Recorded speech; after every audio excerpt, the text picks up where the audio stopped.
Le projet Étape est né d'une réflexion qu'on faisait chacun dans nos collèges sur les difficultés que rencontraient les étudiants qui avaient des troubles d'apprentissage. C'était une nouvelle réalité qu'il y avait maintenant des étudiants avec des troubles d'apprentissage au niveau collégial et on n'avait pas nécessairement tous les services qu'il fallait pour répondre à ces étudiants-là. Et soutenir, je dirais, les enseignants aussi qui les accompagnent. Donc, on se parlait entre nous, entre les représentants du collège, puis on a décidé de se regrouper.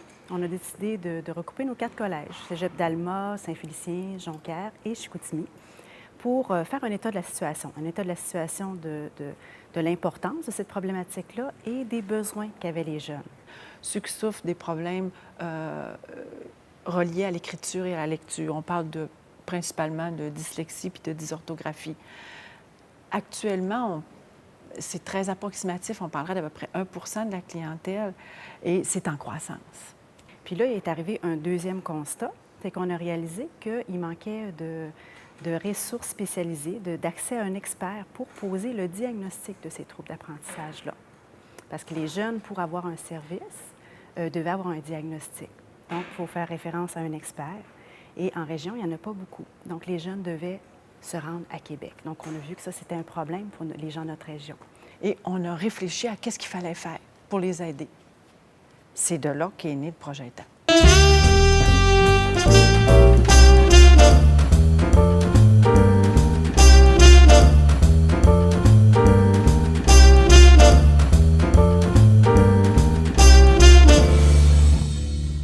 L'objectif principal du projet Étape, ça a été de développer quelque chose d'adapté pour les étudiants, jeunes adultes qui ont des troubles d'apprentissage et qui sont maintenant au collégial.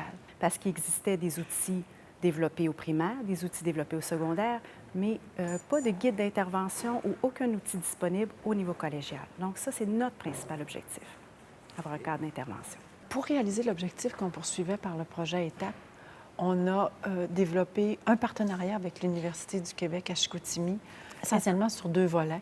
Le volet orthopédagogique et le volet neuropsychologique. Donc, il existe 2 outils présentement, c'est-à-dire une grille d'évaluation en orthopédagogie pour la lecture et l'écriture chez le jeune adulte. Donc, on va bien cibler la nature du trouble d'apprentissage chez le jeune. Et deuxième outil, c'est une grille de dépistage. Et ça, c'est un outil qui est sur une page recto-verso qui est disponible pour les intervenants, les enseignants dans les collèges. Donc, ils peuvent faire une espèce d'inventaire de certaines caractéristiques du trouble d'apprentissage et s'il y a plusieurs points, ils peuvent le référer à l'intervenant spécialisé dans le collège. On a développé aussi un modèle d'intervention basé sur le compagnonnage. Donc, c'est des élèves de l'université qui accompagnaient nos jeunes dyslexiques, qui leur venaient en aide. J'ajouterais, a été développé aussi quelque chose qui nous est apparu important et qui s'est développé au fil du projet, c'est le partenariat avec la clinique neuropsychologique. En fait, c'est une clinique de psychologie dans laquelle il y a une spécialité en neuropsychologie pour permettre le diagnostic des étudiants en troubles d'apprentissage. Il va avoir permis, je pense, au projet Étape, de mettre les besoins de ces étudiants-là vraiment au cœur des préoccupations.